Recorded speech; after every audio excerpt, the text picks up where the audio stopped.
Constant है तो कोई दिक्कत नहीं है, लेकिन अगर वेरिएबल है, यानी आपको ऐसे इक्वेशंस दिख रहे हैं, फोर्स इज वेरिएबल, तो वर्क डन का फॉर्मूला फोर्स इंटू डिस्प्लेसमेंट नहीं होगा। वर्क डन का फॉर्मूला होगा इंटीग्रेशन ऑफ फोर्स इंटू छोटा सा डिस्प्लेसमेंट। यानी छोटे से डिस्प्लेसमेंट का वर्क निकालिए और ऐसे सैकड़ों करोड़ों अरबों छोटे छोटे छोटे छोटे छोटे छोटे छोटे छोटे वर्क डन को ऐड कर दीजिए, आपको टोटल वर्क डन मिल जाएगा। बट ये छोटे छोटे छोटे छोटे छोटे छोटे छोटे छोटे इस तरह ऐड करना, ये बात जो मैं बोल रहा हूं ये हाइपोथेटिकल था, इस तरह आप असलियत में नहीं कर सकते। असलियत में क्या करना है वो तो मैं 1 मिनट में बता के खत्म कर दूंगा, वो तो मैं 1 मिनट में बता के खत्म कर दूंगा। ये देखिए, अगर मान लीजिए x का पावर n है और किसी ने बोला इंटीग्रेट करो, ये देखिए इंटीग्रेशन का सिंबल, डिफरेंशिएशन ऐसा था, dx नीचे लिखते हैं और ये डिफरेंशिएशन का सिंबल है, और यहां पर dx बाजू में लिखते हैं और ये इंटीग्रेशन का सिंबल है, और फॉर्मूला है पावर 1 से बढ़ा दो। यहां पर क्या था, पावर 1 से कम कर दो और वही पावर बाजू में लिखो, यही था ना।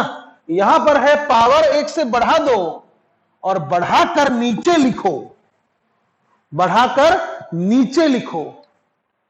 So this was the today's theme, जिसके लिए मैंने इतना बकबक किया। उसमें से ना जाने आप कितने बातों को समझ पाए, ना जाने आप कितने बातों को नहीं समझ पाए, बट मैं चाहता हूं कि आप समझो। बहुतों के लिए ऐसा हुआ होगा कि सर कुछ समझ में नहीं आ रहा है। मैं तो बोलता हूं आई सल्यूट देम कि वो कोशिश तो कर रहे हैं, लेकिन याद रखिएगा बेटा, एक बार कोशिश करने से कोई भी चीज नहीं मिलता है। जो चीज तुम्हारे बिना कोशिश किए हुए तुम्हें मिल जाए, या जो चीज 1-2 बार कोशिश करके तुमको मिल जाए, समझ जाना वो चीज तुम्हारे लिए था ही नहीं। वो कब आया और कब गया तुमको पता ही नहीं चलेगा। लेकिन जिस चीज के लिए तुम पल पल पल पल लड़ाई कर रहे हो, जिस चीज के लिए तुम बहुत ज्यादा मेहनत कर रहे हो, जिस चीज के लिए तुम दूसरों से आर्ग्यू करने से बेटर खुद कोशिश कर रहे हो, वो चीज तुम्हारे लिए बनी है। याद रखना ये चीज, ये बहुत इंपॉर्टेंट बात मैंने जिंदगी में कभी नहीं बोला आज तक, जो मैं अभी बोल रहा हूं। इमोशनल होके बोल रहा हूं, कोई नहीं है सामने फिर भी बोल रहा हूं। मैं जानता हूं ये सब पढ़ाने का कुछ जरूरत नहीं है। मैं जानता हूं बच्चे चाहते हैं फॉर्मूला दो, हम आंसर देंगे, बट तुम समझो मेरा बात को। तुमने वेक्टर में देखा, तुमने यूनिट्स एंड डायमेंशन में देखा कि पढ़ाना और न्यूमेरिकल सॉल्व करना में कितना डिफरेंस है। मैं तुमको ये फॉर्मूला दे दूंगा, 4-5 एग्जांपल दे दूंगा, तुम इसमें मास्टर बन जाओगे, लेकिन फिजिक्स के न्यूमेरिकल कैसे करोगे? आखिर ये क्वेश्चन तो जेडब्ल्यू का था ना, ये क्वेश्चन तो जेडब्ल्यू का था ना, ये क्वेश्चन जेडब्ल्यू का है।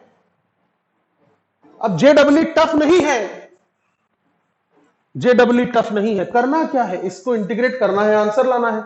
तो इसको इंटीग्रेट करके आंसर लाना आपके बाएं हाथ का खेल है, क्योंकि वो तो मैं यहां सिखा दूंगा अभी।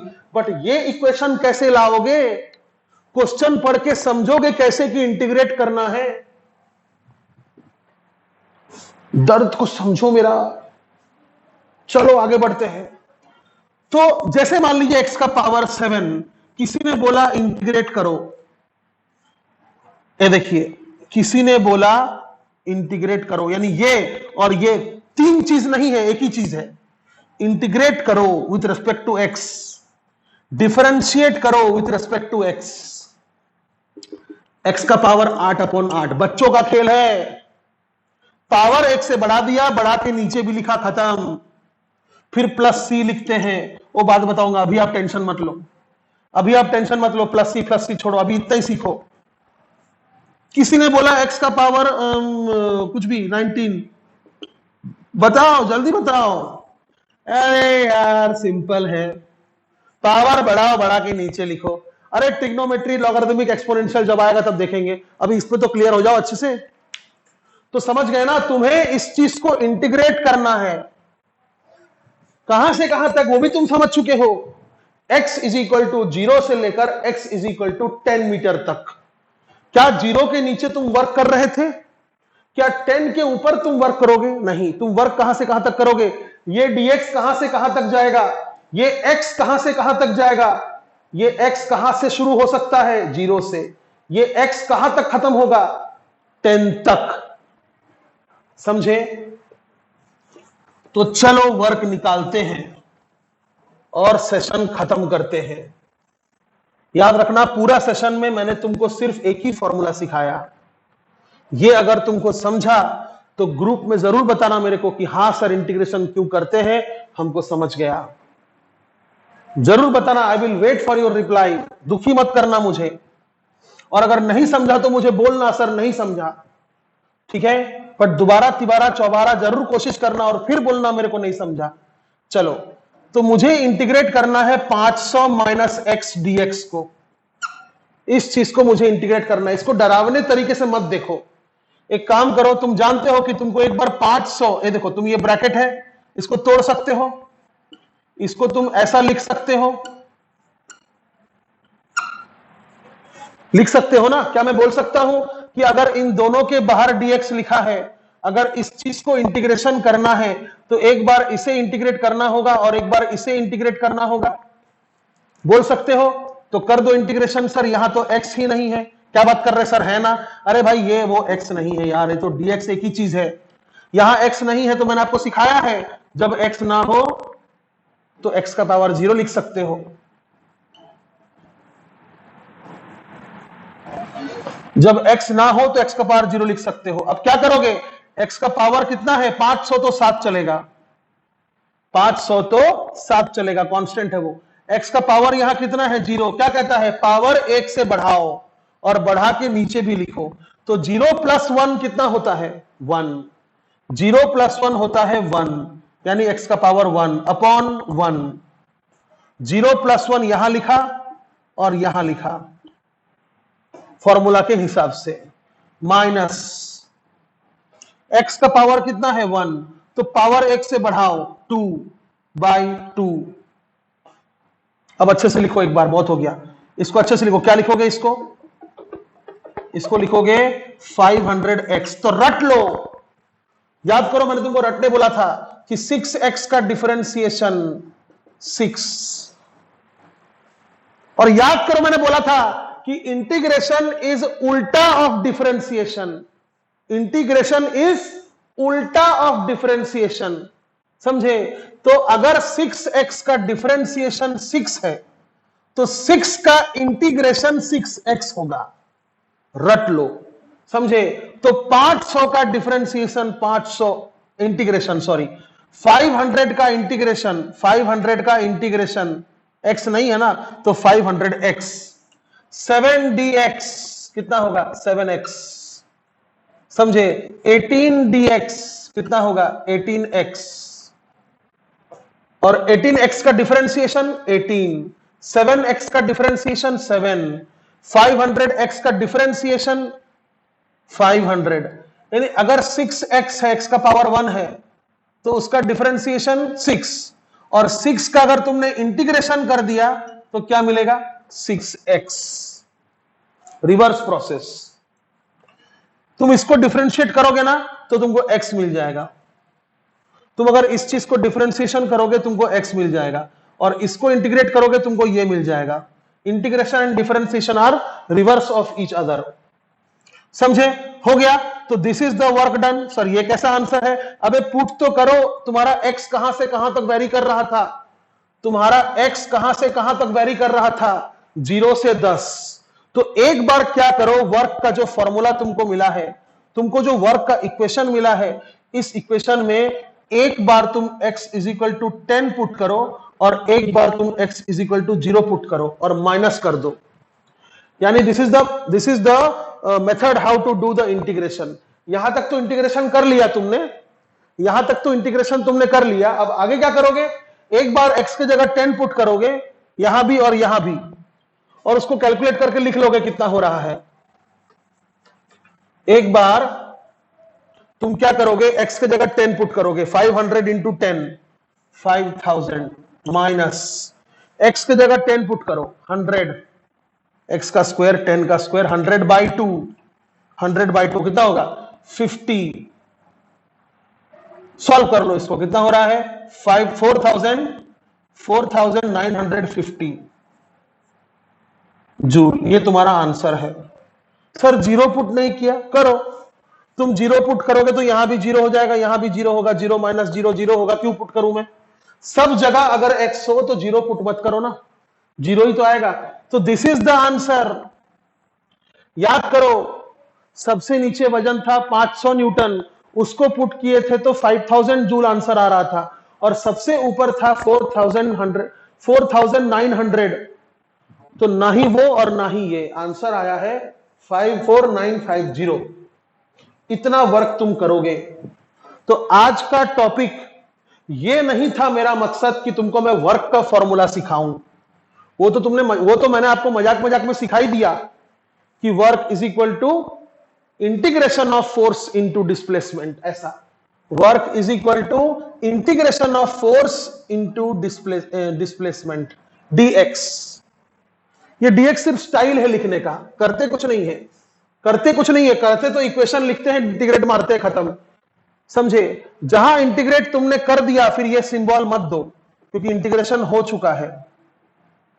समझे? तो ये वर्क का फॉर्मूला मैंने तुमको सिखा तो दिया कि ये वेरिएबल फोर्स, अगर फोर्स चेंज हो रहा है पल पल तो वर्क तुमको इंटीग्रेट करने से मिलेगा। ये मैंने आपको सिखा तो दिया, बट मेरा मकसद वो नहीं था।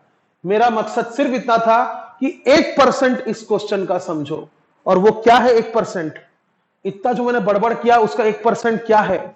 उसका 1% है ये। समझे? आधा परसेंट ये और बाकी आधा परसेंट ये दो बात अगर आपको समझ गया तो हमारी जीत हुई। ये क्या कहता है कि बाल्टी को इतना कम ऊपर उठाओ कि बाल्टी से पानी बाहर गिरे ही ना।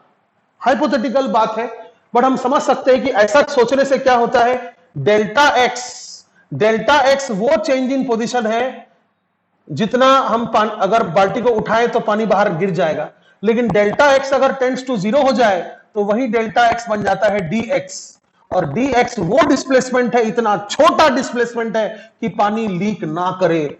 हाइपोथेटिकल है बात, बट आई होप कि आप समझ रहे हैं। और ये बाकी आधा परसेंट, कि इस तरह से अगर मैं सारे dx का वर्क डन निकाल लूं, dw dw dw dw dw dw dw, कितने आएंगे? ऐसे इनफाइनाइट आएंगे। एक तार को, एक लंबा वायर को तुम इतना छोटा छोटा टुकड़ा में काटो कि एक टुकड़ा तुमको नजर भी ना आए, तो ऐसे कितने टुकड़े होंगे? इनफाइनाइट। बट सबको जोड़ोगे तो इन्फिनिटी आंसर आएगा। क्या? वही लंबा तार आएगा ना जिसको तुमने काट काट के छोटा किया था। बात को समझे? कुछ लोग ये भी डाउट रखते हैं अपने अंदर कि सर ऐसे अगर ऐड करेंगे तो इन्फिनिटी टर्म्स को अगर ऐड करेंगे तो आंसर फाइनाइट कैसे होगा? आंसर तो इनफाइनाइट होगा। लेकिन नहीं, तुम बात को समझो। तुम्हारे पास मान लो 1 मीटर लंबा वायर है, तुमने उसको इतने छोटे छोटे टुकड़ों में काटा कि तुमको एक टुकड़ा नजर भी नहीं आ रहा है, तो ऐसे टुकड़े कितने होंगे? इन्फिनिटी होंगे, जिसको तुम देख ही नहीं पा रहे हो। इतना छोटा टुकड़ा है एक, वैसे कितने टुकड़े होंगे? इन्फिनिटी। बट क्या उनको जोड़ देने से इनफाइनाइटली लंबा वायर बन जाएगा?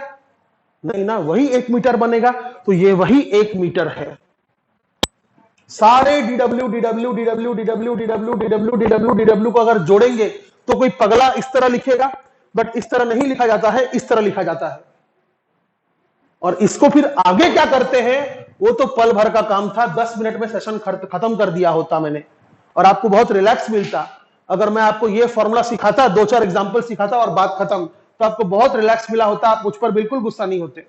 लेकिन इतना जो सिखा दिया, इतना जो मैंने मेहनत कर दिया, इस बात से लोग गुस्सा करते हैं। मुझे पता है आप नहीं करते हैं। Thank you.